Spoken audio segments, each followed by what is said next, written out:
जय जय सिया राम जय सिया राम जय जय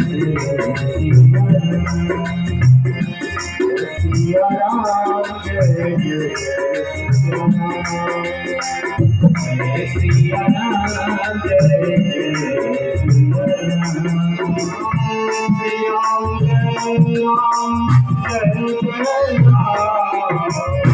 श्री राम जय राम जय जय राम सिया राम जय सिया राम जय जय सिया राम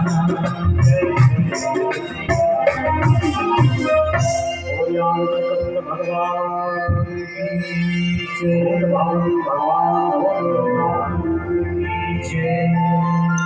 भोले बाबा की दो व्यवस्था हो गई, जटा मुकुट अहि मौन सवार, मुकुट की और मौन। भोले बाबा ने कहा कि मुकुट हमारे केस का होगा और मौन सांपों का, दो व्यवस्था बन गई। महाराज कान में कुंडल, हाथों में कंगन, इसके लिए कुछ मांग लीजिए। भोले बाबा ने कहा सारी व्यवस्था है, कुछ मांगने की जरूरत नहीं है। कुंडल कंगन पहिरे ज्ञान, भोलेनाथ ने कहा किसी सर्प से सारा काम हो जाएगा, सर्प से कंगन भी हो जाएगा और बिच्छुओं से कुंडल हो जाएगा, कहीं कुछ मांगने की जरूरत नहीं है। अच्छा महाराज, अब मौर हो गया, जटा हो गया, कुंडल हो गया, कंगन हो गया, सारी व्यवस्था जब होगी, महाराज पहनोगे क्या? जोड़ा जामा कम से कम मांग में। भोलेनाथ ने कहा उसकी भी जरूरत नहीं है। तो महाराज क्या पहनोगे, क्या व्यवस्था है? शिव जी ने कहा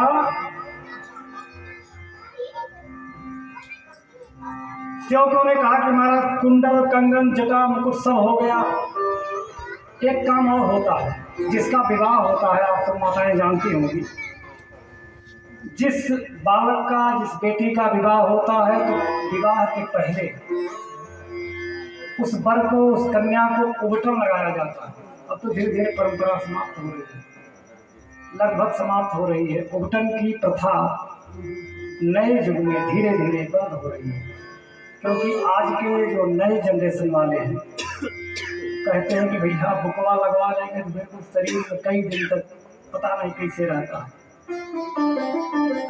सेवकों ने कहा कि महाराज उबटन किसका होगा? शिव जी ने कहा कि बिल्कुल शमशान चले जाओ और शमशान की विभूति ले आओ और पूरे शरीर में उसका लेप हो जाए। उबटन की व्यवस्था हो गई। सेवक दूल्हे को तैयार करने लगे, दूल्हा तैयार हो, शिव ही शंभो गण करहि सिंगार, शिव ही शंभो गण करहि सिंगार, जटा मुकुट अहि मौन सवार, जटा मुकुट अहि मौन सवार, कंगन कुंडल पहिरे ज्ञान, कुंडल कंगन पहिरे ज्ञान, मन विभूति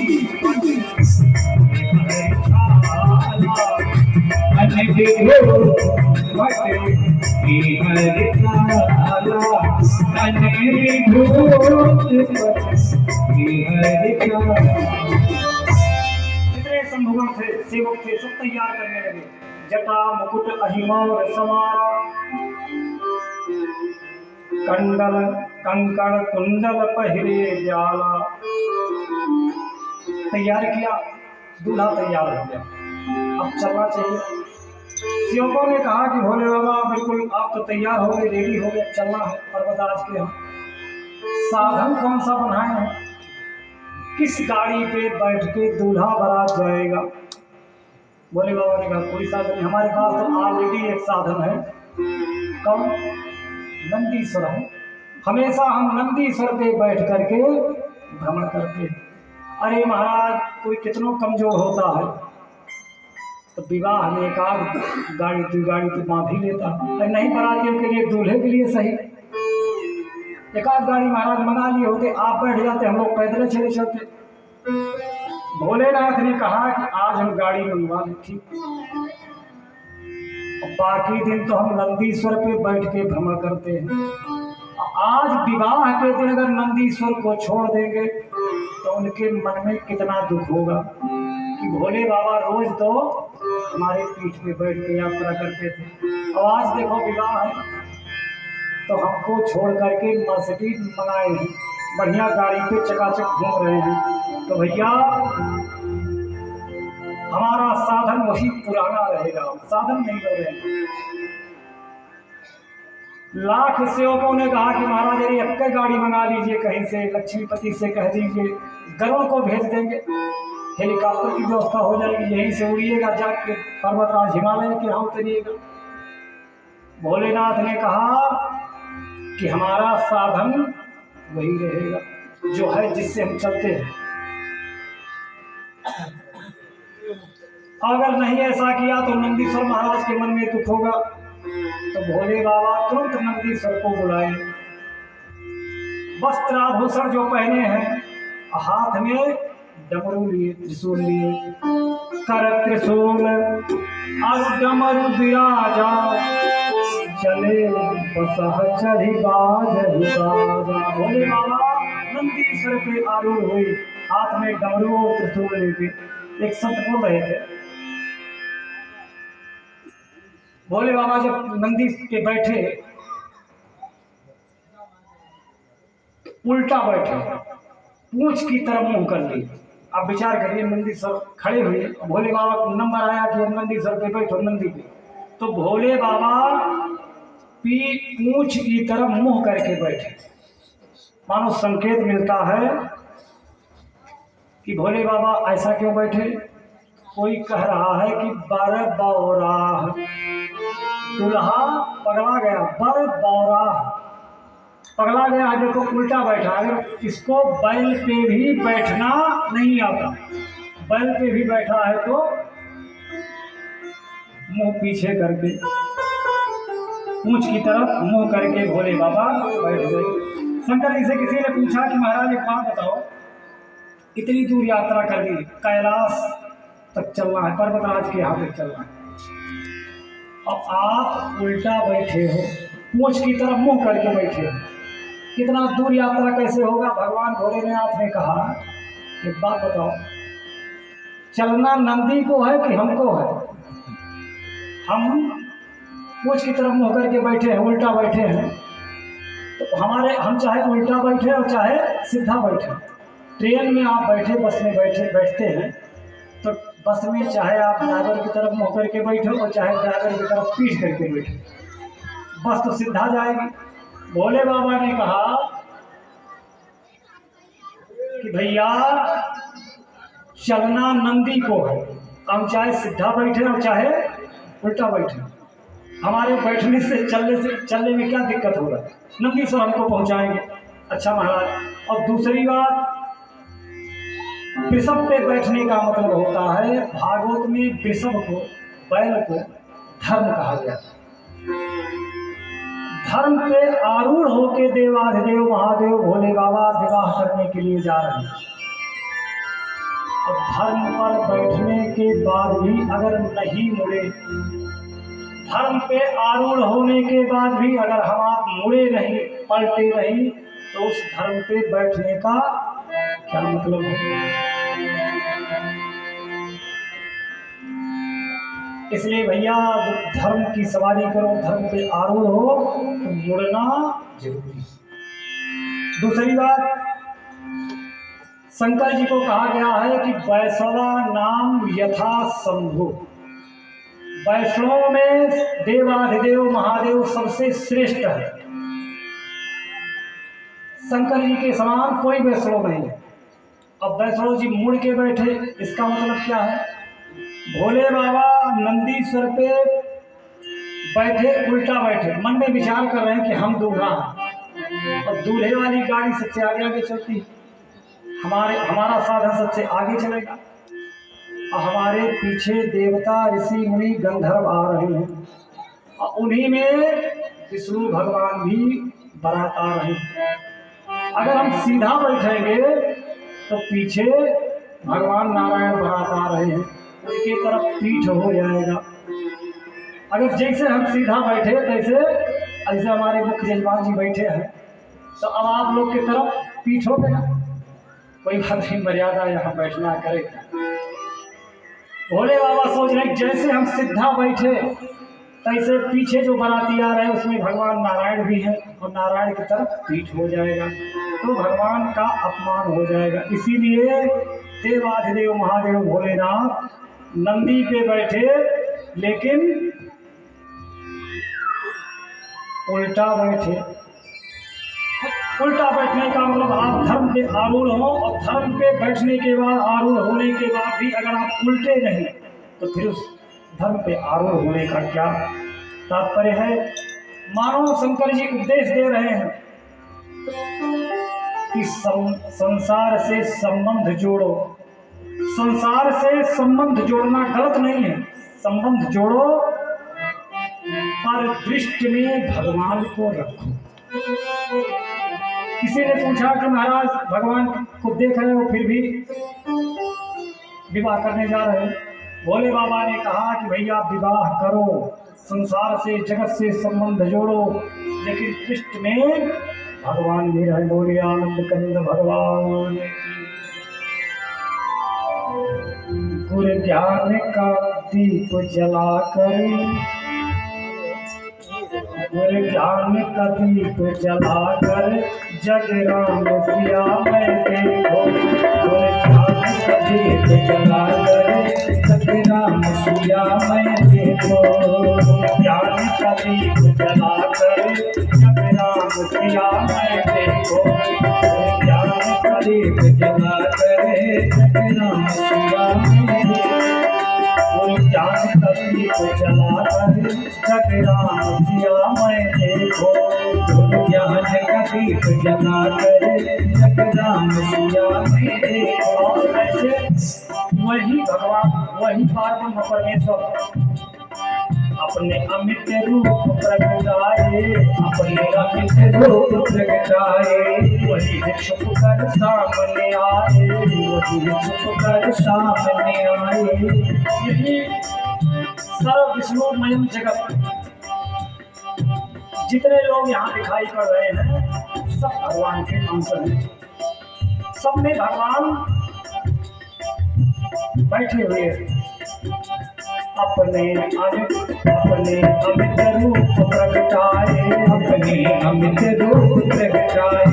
वही छुप कर सामने आए, वही छुप कर सामने आए। सत्संग कब जान पाएंगे कि सब में ईश्वर है। ईशावास इदम सर्वम, सबके अंदर भगवान है, सबके अंदर ब्रह्म है। ये कब पता चलेगा? जब हम आप सत्संग करेंगे। सत्संग की गंग नहाकर जग राम सिया मैं देखो। सत्संग की गंग नहाकर जग राम सिया मैं देखो। सत्संग की गंग नहाकर जग राम सिया मैं देखो। सत्संग की गंग नहाकर जग राम सिया मैं देखो।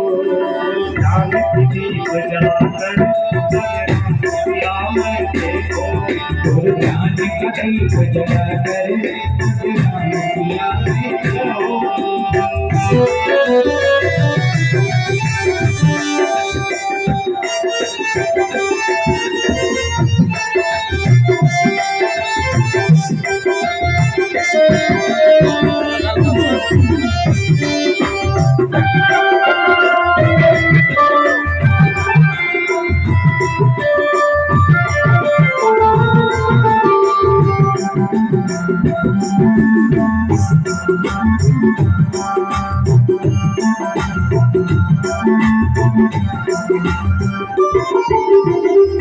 और सदगुरुदेव कहते हैं कि भैया इस चराचर जगत में जितने जीव जंतु पेड़ पौधे पशु पक्षी दिखाई दे रहे हैं सब में ईश्वर का वास, सब में भगवान।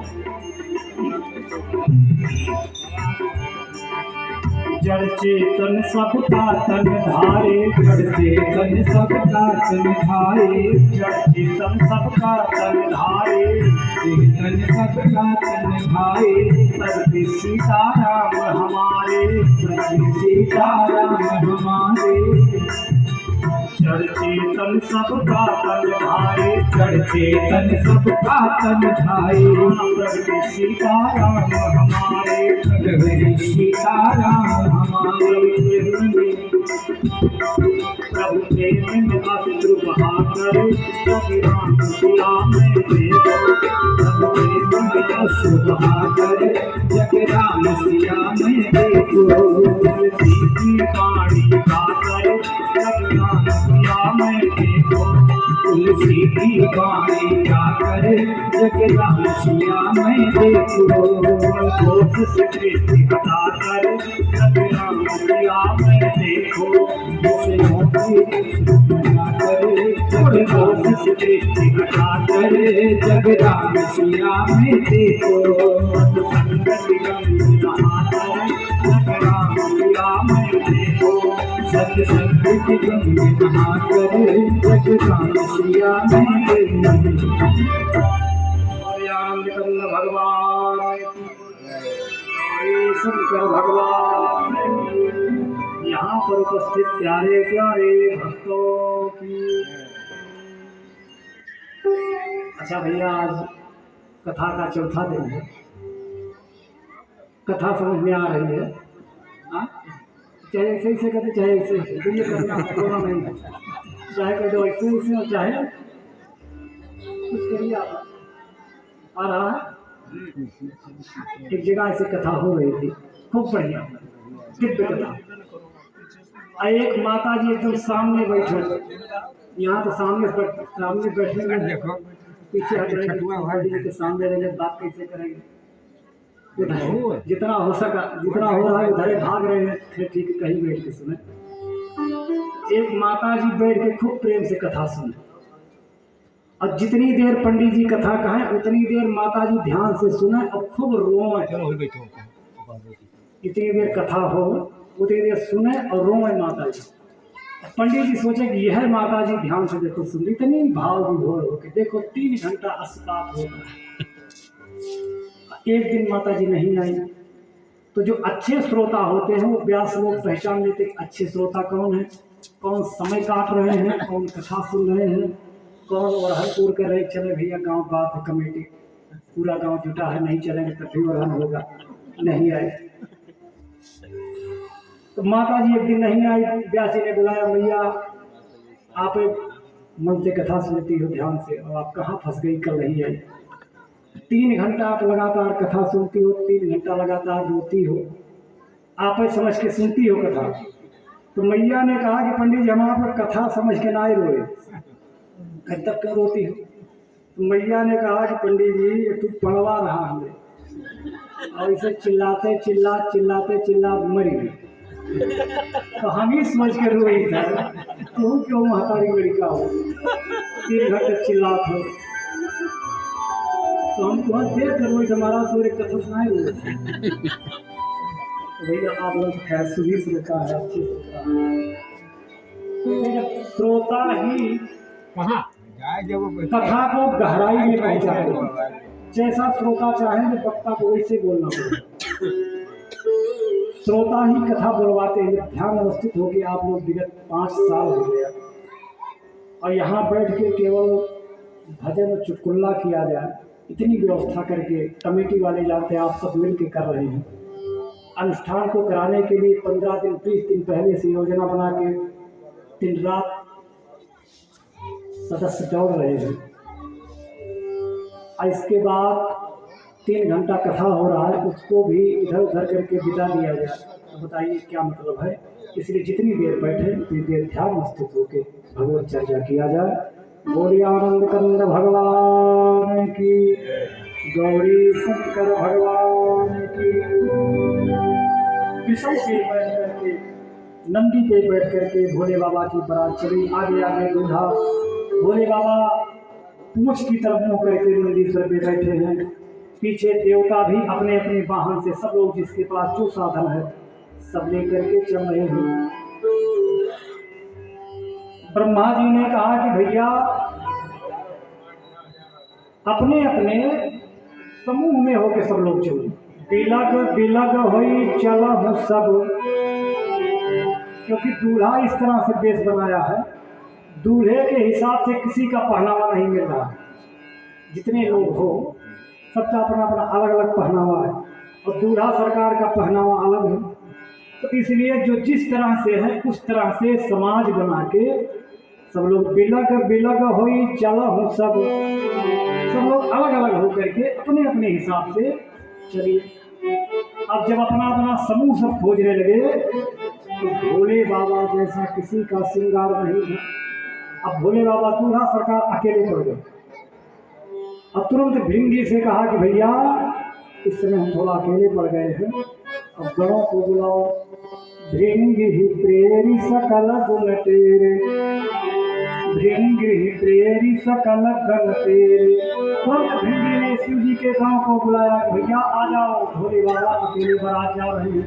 बाकी देवता यक्ष गंधर्व किन्नर सब अपनी अपनी जमात बना के बारात चल रहे हैं।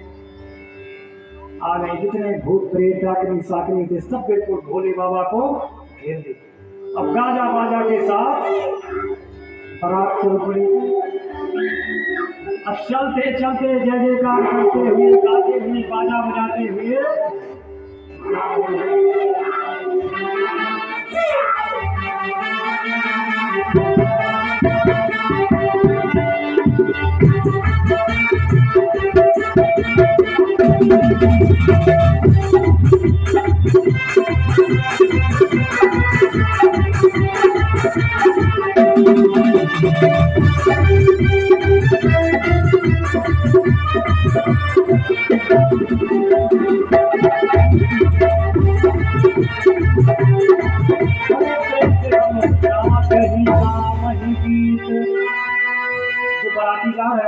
नाच ही गाँव ही गीत परम तरंगी भूत सब देखत अति विपरीत बोल ही वचन विचित्रों सब गाते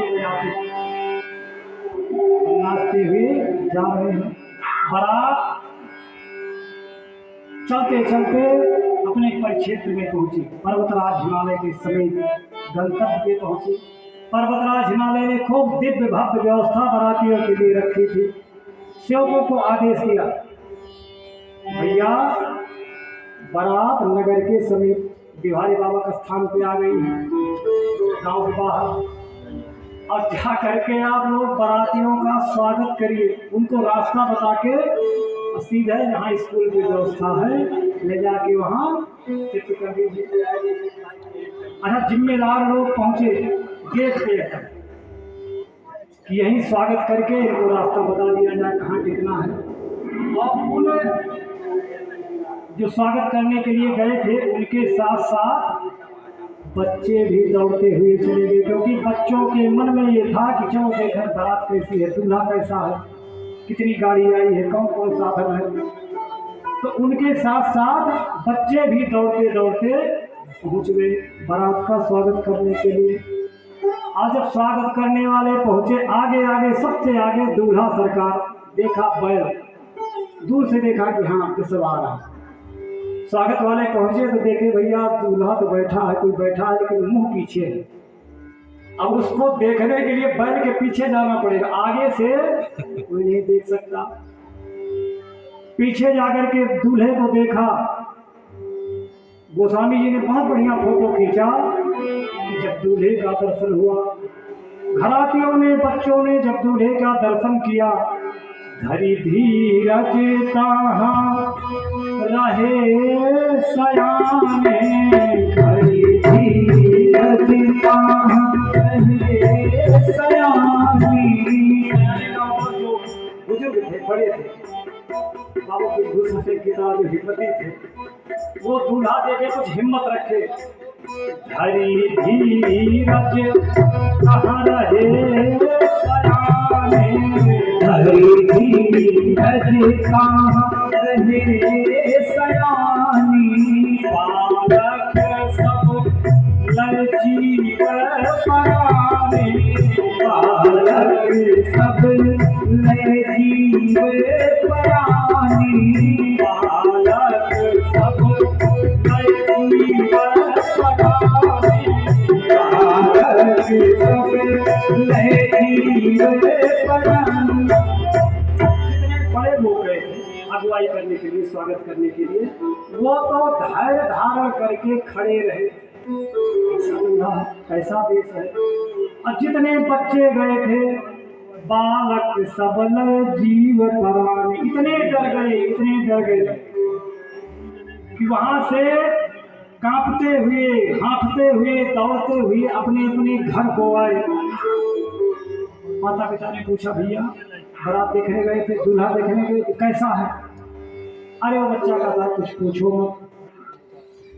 माता पिता लाख पूछते, भैया बताओ, डर के मारे वो बेचारा बोल नहीं पा रहा है। बच्चा इतना डर गया है, इतना डर गया है दूल्हा को देख के। श्री भक्तमाली जी महाराज साकेत वासी, श्री मामा जी महाराज बहुत बढ़िया पद लिखे हैं कि जब बच्चे दूल्हे के रूप में देवाधिदेव महादेव भोलेनाथ को देखे, वहां से डर के मारे दौड़ते दौड़ते घर पे आए। माता पिता ने पूछा क्या हाल है, तो बच्चों की क्या परिस्थिति है। बहुत बढ़िया चित्रण श्री भक्तमाली जी ने किया है। अरे बाप रे बाप, ये बच्चे देख के आए हैं दूल्हे को।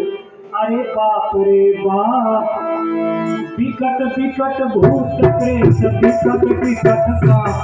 अरे बाप रे बाप, विकट विकट भूत प्रेत, विकट विकट सांप। अरे बाप रे बाप, विकट विकट भूत प्रेत, विकट विकट सांप। अरे बाप रे बाप, विकट विकट भूत प्रेत, विकट विकट सांप। अरे बाप रे बाप। कैसन कैसन भूत प्रेत, कैसन कैसन सांप। अरे बाप रे बाप, कैसन कैसन भूत प्रेत, कैसन कैसन सांप। अरे बाप रे बाप। बच्चों ने कहा आज तक नहीं देखा ऐसे ऐसे भूत, ऐसे ऐसे प्रेत, ऐसे ऐसे सांप। अरे बाप रे बाप, विकट विकट भूत प्रेत, विकट विकट सांप। अरे बाप रे बाप, विकट विकट भूत प्रेत, विकट विकट सांप। अरे बाप रे बाप।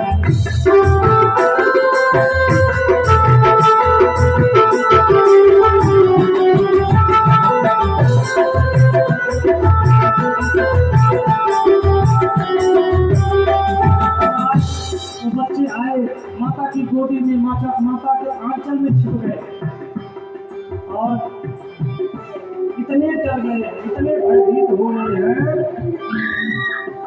कोई करे भय से, इतने डर गए हैं। कोई करे भय से विलाप यो प्रलाप। अरे बाप रे बाप, कोई करे भय से विलाप और प्रलाप। अरे बाप रे बाप। मामा जी ने कैसा चित्रण किया है डर का। कोई भय के मारे इतना कांप रहा है, विलाप कर रहा है, रो रहा है। और कोई क्या कर रहा है, कोई बालक, कोई करे आंख मूंद, कोई नेत्र बंद कर लिया है। और नेत्र बंद के क्या कर, नेत्र बंद करके कह क्या रहा है, कोई करे आंख मूंद राम राम जाप। अरे बाप रे बाप, कोई करे आंख मूंद राम राम जाप। अरे बाप रे बाप, विकट भूत प्रेत, अरे बाप रे बाप, विकट विकट भूत प्रेत, विकट विकट सांप। अरे बाप रे बाप, विकट भूत प्रेत, विकट विकट सांप। अरे बाप रे बाप, अरे बाप रे बाप, अरे बाप रे बाप, अरे बाप रे बाप। बच्चे भयभीत हो गए, डर के मारे नेत्र मूंद करके राम राम। कैसा दूल्हा, कैसा बराती। जो युवा लोग गए थे, जिम्मेदार लोग गए थे, किसी तरह से बारात को घुमाने की भैया जनवासे में चलो, यहाँ व्यवस्था हिम्मत करके जनवासे में गई बारात। सबको जलपान कराया गया, उचित आसन दिया गया। अब विवाह की परंपरा थी कि जब बारात आ जाए, जलपान हो जाए, पाद प्रक्षालन हो जाए, तो उसके बाद माताएं जाती थी दूल्हे की आरती करने के लिए। भगवती मैना सहेलियों को लेकर के दूल्हे की आरती करने के लिए गई। गोस्वामी जी कहते हैं, मैना शुभ आरती सवारी, मैना शुभ आरती सवारी। मैना हाथ में थाली लेकर के दीपक जला करके आरती करने के लिए सखियों के साथ भगवती मैना चली। और क्या कर रही है? संग सुमंगल गावहि नारी, संग सुमंगल गावहि नारी, संग सुमंगल गावहि नारी। गाती हुई हाथ में थाली लिए हुए सखियों के साथ भगवती मैना जा रही है।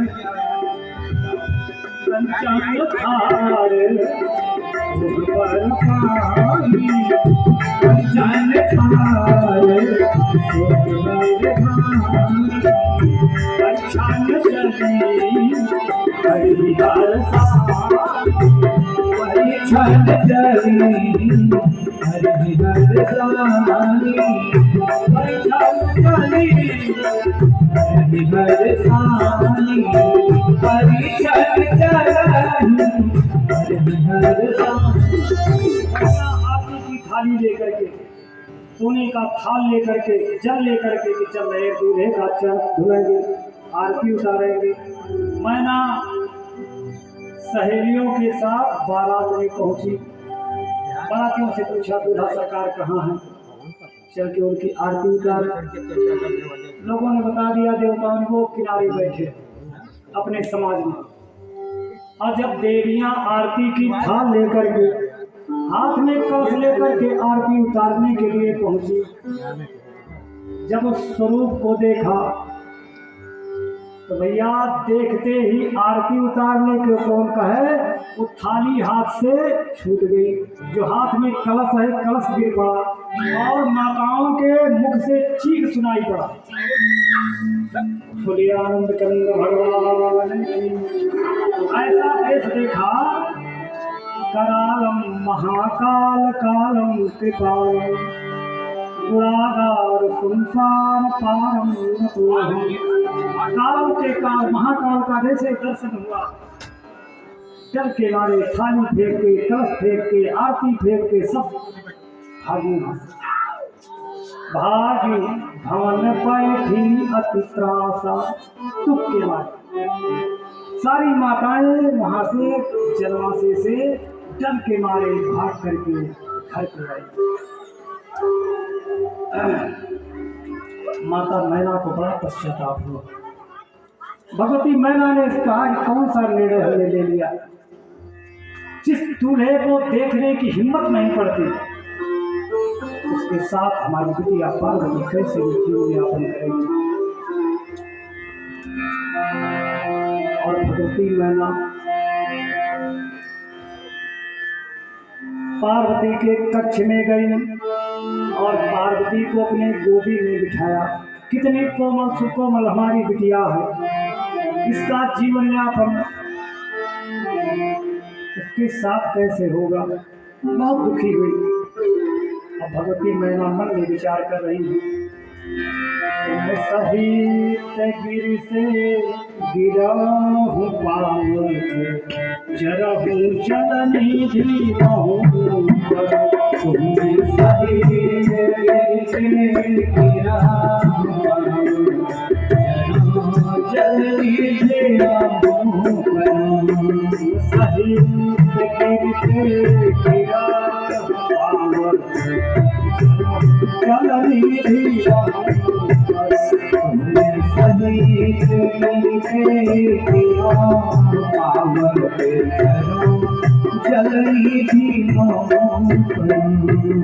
भगवती मैना गई, बिटिया पार्वती को गोद में बिठाया और कहा बेटा कैसा हृदय हो गया। अब तो यही मन कहता है कि पर्वत से कूद करके तुम्हारे सहित पर्वत से कूद के प्राण दे दूं, या समुद्र में डूब के शरीर का परित्याग कर दूं। इतना दुखी हुई और इसके बाद देवर्षि नारद पे क्रोध आया। भैया जब विवाह तय होता है, राव साहब, विवाह तय होता है, कहीं मामला अगर गड़बड़ होता है तो सीधे अगुआ पे अटैक होता है। अगुआ कौन है? देवर्षि नारद है। मैना कह रही है कि भैया देवर्षि नारद का हमने क्या बिगाड़ा था। नारद करे मैंने बिगाड़ा,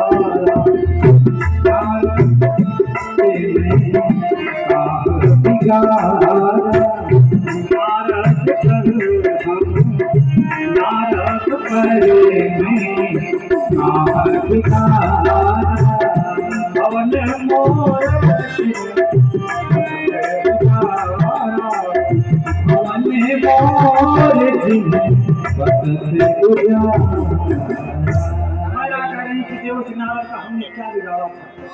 इतना बढ़िया गृहस्थी चल रही थी। हमारे बिटिया का विवाह उस जोगी के साथ तय करा दिए।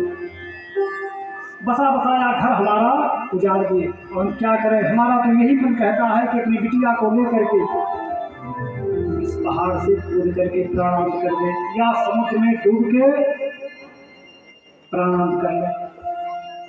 देवर्षि नारद को बहुत पूछ रही है, नारद जी आपने कितना गलत किया। हमारे घर में बसे बसाए घर में आपने आग लगा दिया। आपका हम क्या बिगाड़े थे। बहुत पश्चाताप कर रही हैं भगवती मैना। पार्वती ने देखा कि हमारी मैया इतनी दुखी है, हमारी सहेलियां इतनी दुखी हैं, जितने लोग आए हैं सब दुखी हैं। तब पार्वती से रहा नहीं गया। पार्वती ने कहा कि मैया हमारा विवाह हो रहा है, होने दो। मैना ने कहा कि मैं प्राणांत कर लूंगी, जान दे दूंगी, लेकिन उस नंगे भूखे के साथ अपनी बिटिया का विवाह कतई नहीं होने दूंगी, बारात लौट जाए। पार्वती ने देखा कि मामला गड़बड़ हो रहा है। पार्वती ने अपनी मैया से कहा कि मैया बारात वापस मत करो, जनी ले हूँ। बारात वापस करके कलंक की भागीदार मत हो, कलंक मत लो मैया। लोग क्या कहेंगे।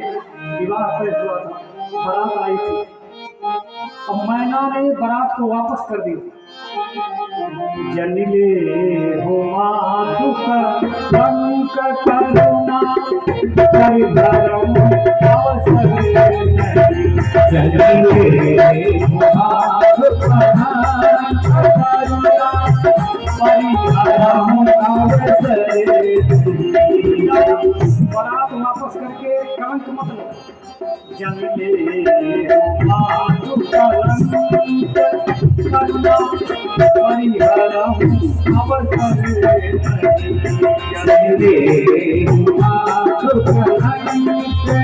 करुणा परिहरम अवसर।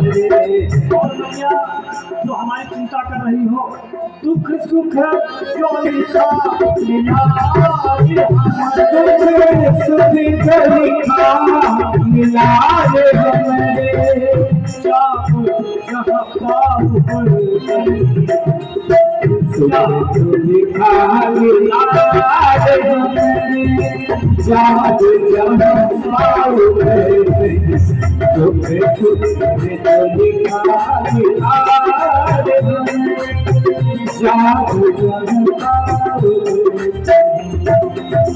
मैना से कहा भगवती पार्वती ने कि भैया कलंक मत लो, बारात वापस करके हमारे जीवन में, हमारे भाग्य में दुख सुख जितना लिखा होगा, चाहे जहां मैं रहूंगी दुख सुख हमको मिल जाएगा। इसलिए भैया विवाह रोक करके कलंक मत लो।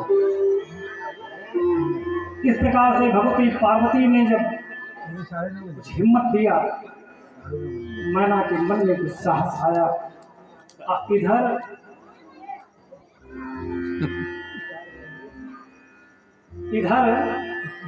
बारातियों को हुआ कि मामला गड़बड़ है।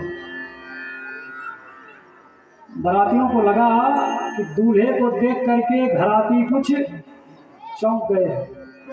एक काम करो, दो अगुआ हैं इस विवाह में, शिव जी के विवाह में दो अगुआ हैं, एक तेवर नारद और दूसरे सप्त ऋषि, क्योंकि वही गए थे दिन रखने के लिए, विवाह की पत्री निकालने। दोनों बारात में थे। दोनों से कहा गया भैया अब आप लोग जाओ घराती के तरफ, और वहाँ जाके मामला अगर कुछ गड़बड़ हो रहा हो तो काम बना करके किसी तरह से विवाह संपन्न कराओ। देवर्षि और सब ऋषि गए, खूब समझाया बुझाया मैना को। जितने लोग वहाँ उपस्थित थे, भैया विवाह करो, देखो देवादेव महादेव भोलेनाथ है, उनकी लीला हम लोग समझ नहीं पाएंगे, इसलिए विश्वास करके विवाह कार्य आगे बढ़ाओ। इसी तरह से कन्या पक्ष राजी हुआ, चलो विवाह। भगवान राम का जब विवाह हुआ तो भगवान राम के विवाह में पहले परीक्षण हुआ, इसके बाद पाद प्रक्षालन हुआ। पहले आरती हुई, फिर चरण धुला गया। चरण धुलने के बाद पारिग्रहण संस्कार हुआ, विवाह हुआ। विवाह के बाद परिक्रमा हुआ, जो 7 फेरा होता है, और उसके बाद जो बाराती आए थे उसका पंखज हुआ, भोजन। बारात पहुंची, बारात की आरती हुई, आरती के बाद चरण धुला गया। चरण धुलने के बाद पाणिग्रहण संस्कार हुआ, सिंदूरदान हुआ, सिंदूरदान के बाद परिक्रमा हुआ, और परिक्रमा के बाद तब बारात भोजन। और शिव जी के विवाह में सबसे पहले भोजन हुआ, क्योंकि देवता बाराती थे।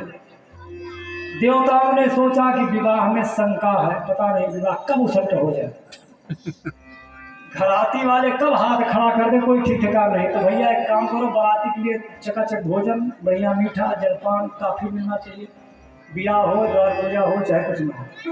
तो यहाँ व्यवस्था हुआ कि सबसे पहले भोजन। बारातियों ने कहा काम करो, पहले भोजन हो जाए, इसके बाद आगे का संस्कार होता रहेगा, द्वार पूजा होगा, परिग्रहण होगा, सिंदूरदान होगा, परिक्रमा होगा। पर्वतराज ने कहा महाराज ठीक, पहले भोजन हो जाए। पंगत बैठी भोजन के लिए, जितने देवता ऋषि मुनि यक्ष गंधर्व गए थे, भोजन बढ़िया परोसा गया, भोजन कराया गया, पंगत बैठा था। और अंतिम में हुआ कि भैया जो भी बचे हों, बारात में सूचना गई जनवासे में कि जितने लोग बचे हों सब आ जाए, पहले भोजन करने, इसके बाद विवाह का कार्यक्रम शुरू हो। तो सब तो भोजन कर चुके थे। शंकर जी के जो मित्र थे, साथ भूत प्रेत, ये बच गए थे। अब इनको भेजा गया, इनको भेजा भोलेनाथ ने, जाओ आप लोग भी भैया भोजन पाके आ जाओ, तब विवाह होगा। आगे शंकर जी के साथ वाले बैठे, ये भी टाट बिछा हुआ था, बिल्कुल बैठे सब पत्थर मार के। अब ये हुआ पत्थर चलाओ, पत्थर चलाया जाए पहले। तो जो पत्थर फेर रहा था, पत्थर चला रहा था, वो बेचारा खड़ा है, लेकिन पत्थर कहाँ रखें। पीछे वाला जो सब्जी भी आओ, कह रहा भैया पत्थर रखो, हम सब्जी चलाना है। वो चावल वाला कह रहा जल्दी पत्थर रखो, हम चावल रखें। पूरी वाला कह रहा भैया जल्दी पत्थर रखो। पत्थर वाले के बात समझ में नहीं आया कि पत्थर कहाँ रखें। वो मुखहीन विपुल मुख को, ऐसे ऐसे बाराती बैठे हैं कि जिसके मुख नहीं है, इसके आगे नहीं है, केवल इसके नीचे है। आप कल्पना करो जिसके सर न हो, आगा पीछा कैसे जान पाएंगे भैया कौन आगे है कौन पीछे है, कहाँ पत्थर रखा है। अहिष्ट पुष्ट को अति तनखीना, विपुल नयन को नयन विहीना।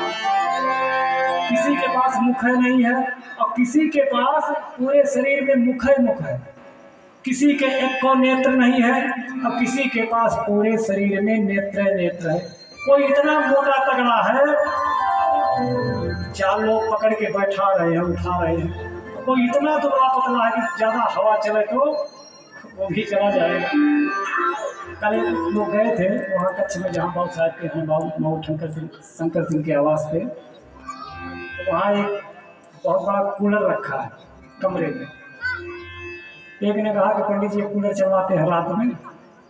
तो हम कहे भैया इतना हैवी कूलर है और सबसे आगे हम सोए हैं, अगर बाबू साहब एक कूलर चला देंगे तो यहाँ से उठ के हम दीवार में पैर मार लड़ेंगे कि हम ही जाने। इसलिए भैया जब तक हम रहेंगे तब तक कूलर बंद रहेगा, जब चले जाएंगे तो बाबू साहब चलवाएंगे उसको।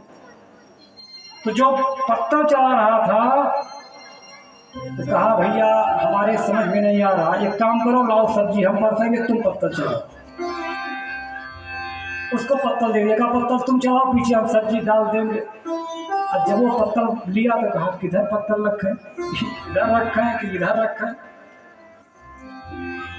सेवा करने वाले शंकर जी के पास गए, महाराज अब की जो पंगत उठी है, इसके पहले जितनी पंगत हुई तो कायदे से खिलाए पिलाए, लेकिन अब की जो पंगत उठी है महाराज, इसमें दिमाग नहीं काम कर रहा, कैसे पत्तल पर से भोजन की बात छोड़ो।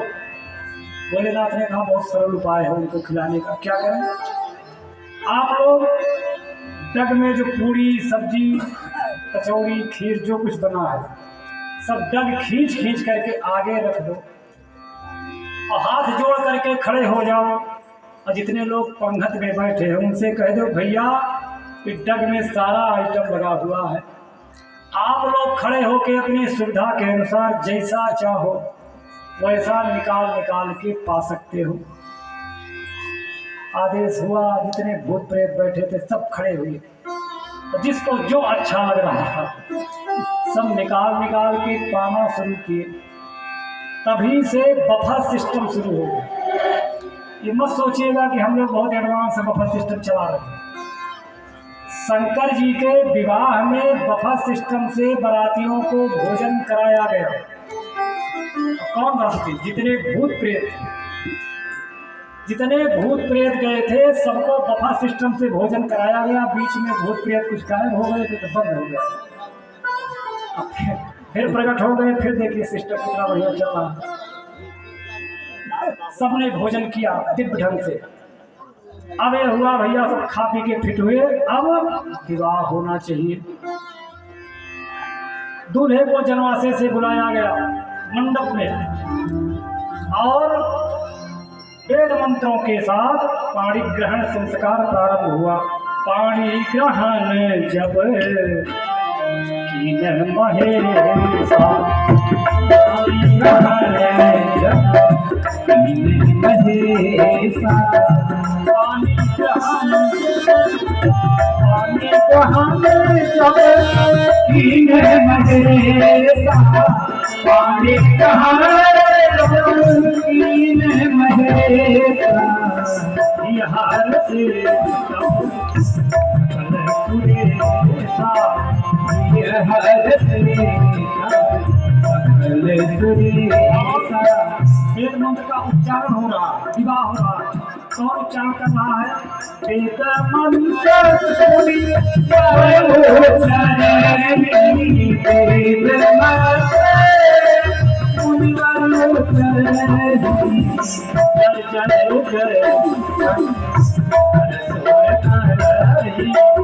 जय जय जय शंकर सुर करही, जय जय जय। भगवान भोलेनाथ ने जब पाणिक ग्रहण संस्कार किया, जितने मुनि थे ऋषि थे सबने वेद मंत्रों का उच्चारण शुरू किया। ओम हरि ओम स्वस्ति नः इंद्रो व्यस्तर्मा, स्वस्ति नः पूषा विश्ववेदाः, स्वस्ति रक्षो वरिष्ठनेमिः, स्वस्ति नो बृहस्पतिर्दधातु। मुनियों ने वेद मंत्र का उच्चारण किया और जितने देवता थे सबके सब जय जयकार कर रहे हैं। और ये शंकर भगवान की जय, भगवती जय। जितने देवता थे भैया सबके सब वृष्टि करने लगे, फूलों की वर्षा करने लगे। चारों तरफ उत्साह ही उत्साह है। धीरे धीरे समय बीता, सब लोग मंगल कर रहे हैं, अति प्रसन्न है। बारात विदाई का समय है, विवाह हो गया, अब विदाई होना चाहिए। मैना अपनी बिटिया पार्वती को विदा करने जा रही है। खूब समझाया बुझाया कि बेटी अपने पिता के घर को छोड़ के पति के घर जा रही हो। बेटी नई हर में रही हा, बेटी ससुरे में रही हा, परान पानी के बेटी ससुरे में रही हा, बेटी ससुरे में रही हा, पुरान पानी के ससुरे में रही हा, शान पानी के ससुरे में रही हा।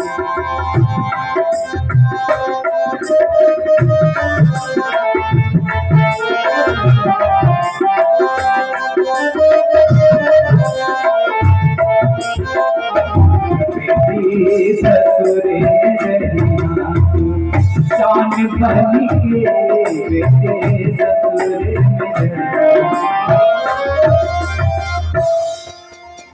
मैना ने भगवती पार्वती को समझाया कि बेटी पति के घर जा रही हो, पिता के घर को छोड़ करके। आज मैना का हृदय मन अपनी बिटिया को विदा करने को तैयार नहीं है।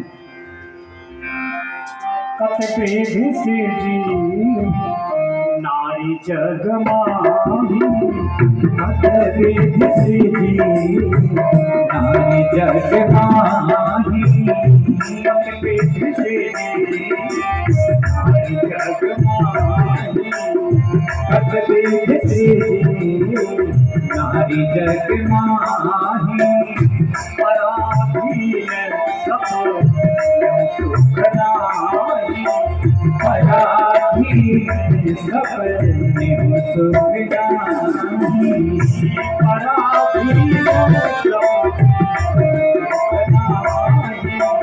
पराधीन सब सुख नाई। मैना मन में विचार कर रही कि नारी होना इतना कष्टप्रद है, पराधीन सफल हो सुख नाही। मैत्री शरण जी ने बहुत बढ़िया रचना किया है माताओं के लिए। अबला जीवन हाय तुम्हारी यही कहानी, आंचल में है दूध और आंखों में पानी। आज भगवती मैना बिटिया पार्वती को समझा बुझा के, बेटी आज पिता के घर को छोड़ के तुम जा रही हो, बाबुल का ये घर बिटिया 2 दिन का ठिकाना है, बाबुल का ये घर बिटिया 2 दिन का ठिकाना है, बाबुल का ये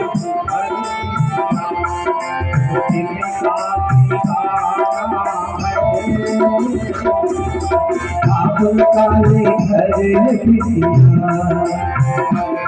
2 दिन का ठिकाना है, बाबुल का ये घर बिटिया 2 दिन का ठिकाना है, बाबुल का ये घर बिटिया 2 दिन का ठिकाना है। रात भर बसेरा है, रात भर बसेरा है,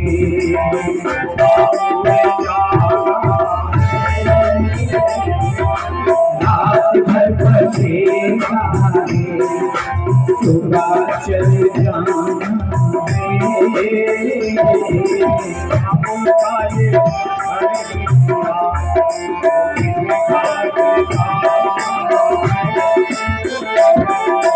बाबुल का ये घर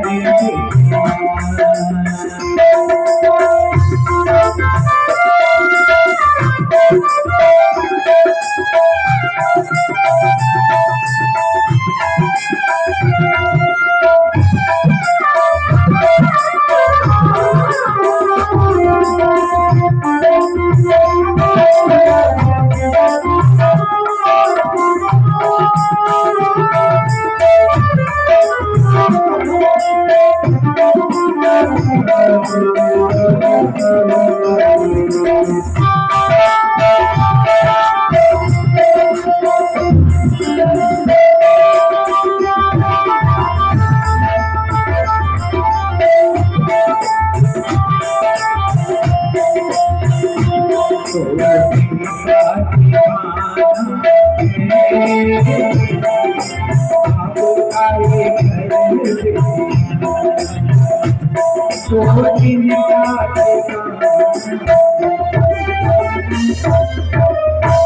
बोले आनंद भगवान की जय। पुरोहित जी महाराज की जय। भगवती मैया ने पार्वती को समझा बुझा के विदा किया। सारे बराती दुल्हन को लेकर के वापस हुए। भगवती पार्वती और भगवान महादेव विवाह करके लौट करके पुनः कैलाश पर्वत पे पहुंचे। बोले आनंद कंद भगवान की।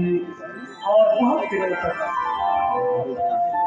भगवती पार्वती भोलेनाथ कैलाश पर्वत पे निवास किए। बहुत समय बीतने के बाद भगवान कार्तिकेय का जन्म हुआ और भगवान कार्तिकेय के द्वारा उस तारकासुर दैत्य का उद्धार हुआ। क्योंकि भगवान कार्तिकेय देवताओं के सेनापति हुए और जाकर के उस तारकासुर का उद्धार किए। धीरे धीरे समय बीता। एक बार देवाधिदेव महादेव भोले बाबा कैलाश पे जो वट वृक्ष है उसके नीचे गए।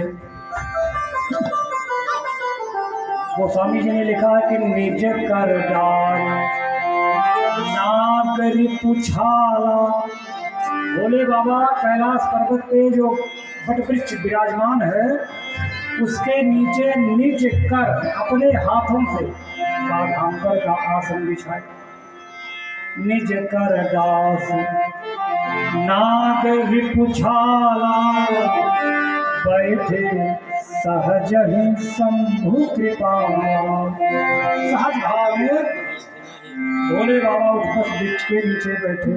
पार्वती भल अवसर जानी गई शंभु परमात्म भवानी। भगवती पार्वती उस वृक्ष के नीचे गई।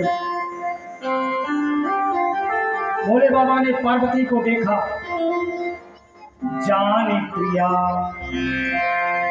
आदर अति कीन्हा।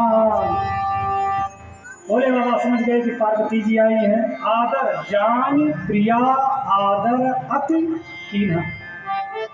अच्छा, कितने पति बैठे हैं यहाँ? हाथ उठाओ जो अपनी पत्नी का आदर करते हैं, सम्मान करते हैं। करना चाहिए, करना चाहिए। देखिए यही कथा का प्रसाद है। आज भोले बाबा जानी प्रिया आदर अति कीन्हा करना चाहिए। एक बात जान लीजिए, इसको बहुत हल्के में मत ले। यत्र नारी पूज्यन्ते रमन्ते तत्र देवता। जहाँ पे नारी की पूजा होती, पूजा का मतलब ये थोड़ा कि धूप दीप आरती दिखाओ। पूजा का मतलब सम्मान। यत्र नारी पूज्यन्ते रमन्ते तत्र देवता। जहाँ पे नारियों का माताओं का सम्मान होता है वहाँ देवता अपने आप विचरण करते हैं। तो आज भोले बाबा ने देखा कि पार्वती वट वृक्ष के नीचे हमारे सामने आई है। तो जानी प्रिया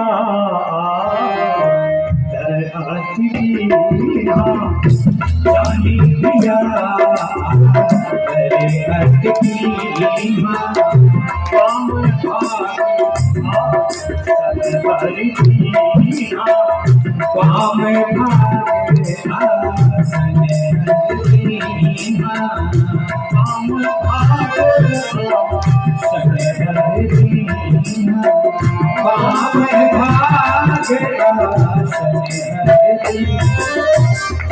भोले बाबा ने पार्वती जी को बाम भाग में सम्मान के साथ आदर के साथ अपनी बाएं तरफ भगवती पार्वती को आसन स्थान दिया। भगवती पार्वती ने भोले बाबा से निवेदन किया कि प्रभु जो मुँह पर प्रसन्न सुख राशि। हे महादेव, हे भोलेनाथ, अगर आप मुझ पे प्रसन्न हैं, जो मुँह पर प्रसन्न सुख राशि जानिए सत्य मोहि निज दासी। दो चीज का, अगर आप हम पे प्रसन्न हो और हमको अपनी दासी मानते हो, सेविका मानते हो, जो मुँह पर प्रसन्न सुख राशि, जानिए सत्य मोहि निज दासी। अगर अपनी दासी मानते हो तो प्रभु करना क्या है? तो प्रभु हरहु, तो प्रभु हरहु मोर अज्ञान, प्रभु हरहु मोर अज्ञान, कहि रघुनाथ कथा बिधियाना, प्रभु हरहु मोर अज्ञान, कहि रघुनाथ कथा बिधियाना, प्रभु हरहु मोर अज्ञान, कहि रघुनाथ कथा बिधियाना, मोरे भजन जाना, कहि रघुनाथ कथा बिधियाना। पार्वती ने भोले बाबा से निवेदन किया हाथ जोड़ करके कि महाराज, अगर आप प्रसन्न हो, हमको अपनी दासी मानते हो, तो प्रभु हरहु मोर अज्ञान, तो हमारे अज्ञान का हरण करिए। तो कैसे हरण होगा? कहि रघुनाथ कथा विधिनाना, भगवान राम की कथा सुना करके हमारे अज्ञान को दूर करिए। और भैया इस तरह से जब निवेदन किया तो गूढ़ तत्व न साधु दुरावही, आरती अधिकारी जहाँ पावही। गूढ़ से गूढ़, छिपी से छिपी, रहस्यमयी बात भी बता देते हैं अगर कोई अधिकारी मिलता है, और नहीं तो भैया इधर उधर करके निकल जाएंगे। जब जाने की सुनना नहीं चाह रहे हैं तो सुनाने वाले को कम भीड़ पड़ी, वो भी सोचेगा किसी तरह से 3 घंटा बीते और मामला आगे बढ़ा। एक बात याद आ गई, एक बार एक व्यक्ति का स्वागत समारोह हुआ। पिछली बार भी ये दृष्टांत सुना चुके हैं आप लोग, लेकिन समाज में थोड़ा कहना अधिक समझना, आप लोग समझदार हो गए। एक व्यक्ति का स्वागत समारोह हुआ, सारे गांव के लोग मिलकर जय जयकार करेंगे, माला पहनाएंगे।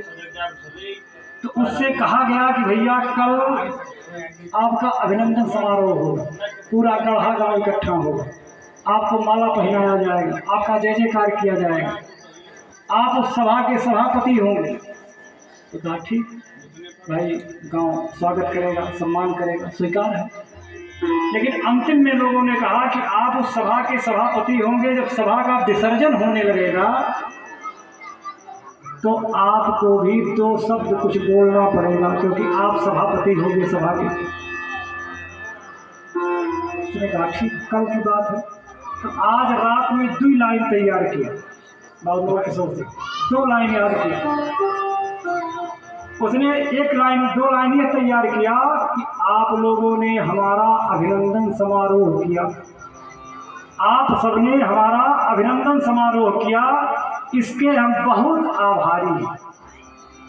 रात में पढ़ा लिखा था, 1 लाइन बनाया और याद किया। कहा जब हमारा कल जय जयकार होगा, माला पहनाया जाएगा, अंतिम में हमको खड़ा किया जाएगा, तो यही आभार व्यक्त करके हम भी हाथ उठा के ऐसे चले आएंगे। अब दूसरे दिन पूरा गांव इकट्ठा हुआ, ऊंचे स्थान पे बैठाया गया, बढ़िया माला ऐसे ऐसे कई माला आई, यहाँ तक माला हुआ और जय जयकार हुआ। लोगों ने कहा भैया ये हमारे गांव के गौरव है। अंतिम में सभापति का नंबर आया कि अब सभा का विसर्जन होने जा रहा है, आप भी कुछ 2 शब्द कह दीजिए। सभापति को खड़ा किया गया, माइक बिल्कुल मीडिया वाले लगा दिए कि आप भी कुछ 2 शब्द बोलिए। जब माइक लगा मुंह के पास तो जो 2 लाइन याद करके आए थे उस समय भूल गया, लेकिन था होशियार, पढ़ा लिखा, तो केवल ये वो कह के काम चला गया। ये वो जो याद किया था वो तो भूल गया मौके पे। जब माइक मीडिया वालों ने माइक लगाया कि आप सभापति हैं, कुछ 2 शब्द कहिए, क्या कहना चाहते हैं। तो उसने कहा कि आप लोगों ने मेरा ये किया, आप लोगों ने मेरा ये किया, हम आप सबके बहुत वो हैं। केवल ये और वो कह के काम खत्म कर दिया। ये कहानी का तात्पर्य इसलिए कहना पड़ा कि रामचरितमानस कहती है कि वक्ता गुड़ से गुड़ तत्व को भी बताना चाहता है, सुनाना चाहता है, लेकिन कब?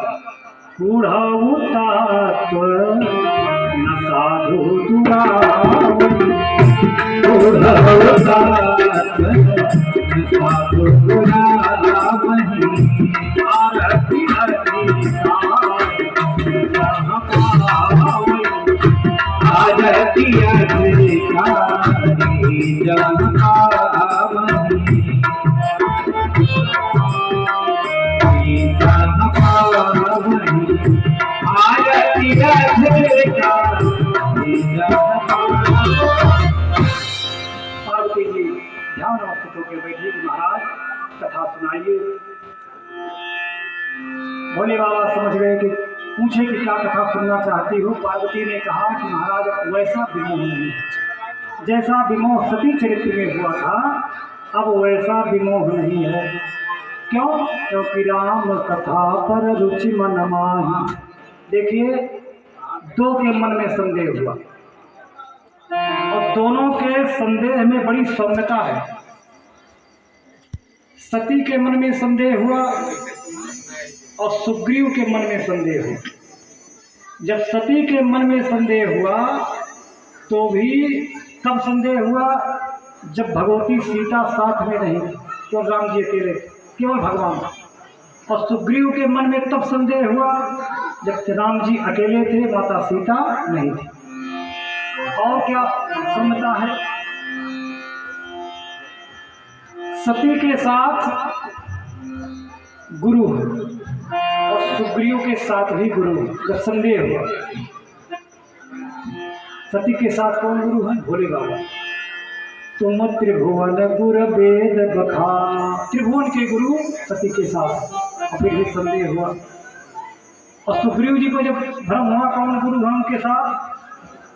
जय जय जय हनुमान गोसाई, कृपा करहु गुरुदेव की नाई। दोनों के पास गुरु और भ्रम हुआ। इस परिस्थिति में जब भगवान के साथ सीता जी नहीं है, भक्ति नहीं है, भैया भगवान को बिना भक्ति के जब देखोगे, बिना भक्ति के जब भगवान को देखोगे तो मन में भ्रम हो जाएगा। इसलिए जब भी भगवान को देखें तो भक्ति के साथ देखें। एक कवि ने लिखा है कि देखन को घन श्याम की मूरत, चाहिए सूर्य की आधरी आंखें। आज पार्वती जी ने सोचा कि काश पिछले जन्म में मैं भगवान की कथा सुनती, इतना देर न होता। आज भगवती पार्वती राम शिव जी के सामने बैठी है और कथा सुनने के लिए निवेदन कर रही हैं। भगवान शिव वटवृक्ष के नीचे सुखासन में बैठे हैं और भगवती पार्वती कथा सुनना चाहती है। वटवृक्ष के नीचे कैलाश पर्वत पे भगवती पार्वती और भोलेनाथ विराजमान हैं। आज की कथा या यही वाक्य पुष्पांजलि। इसके आगे की कथा कल के सत्र में निवेदन की जाएगी और कल इस अनुष्ठान का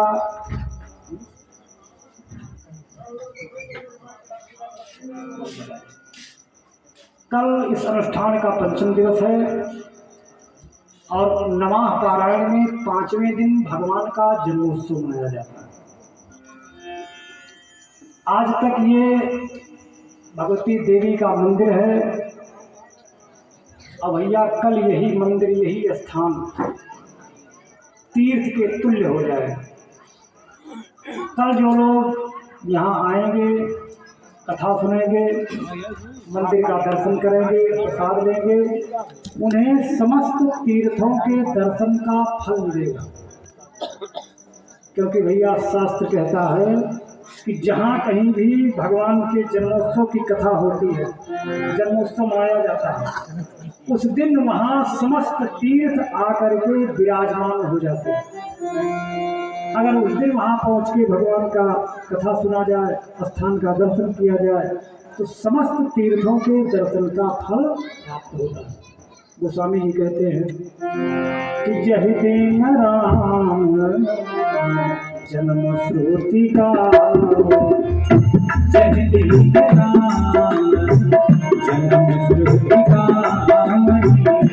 तीरथ सकल कहाँ चलिया तीरथ सकल कहाँ चलिया तीरथ सकल कहाँ चलिया।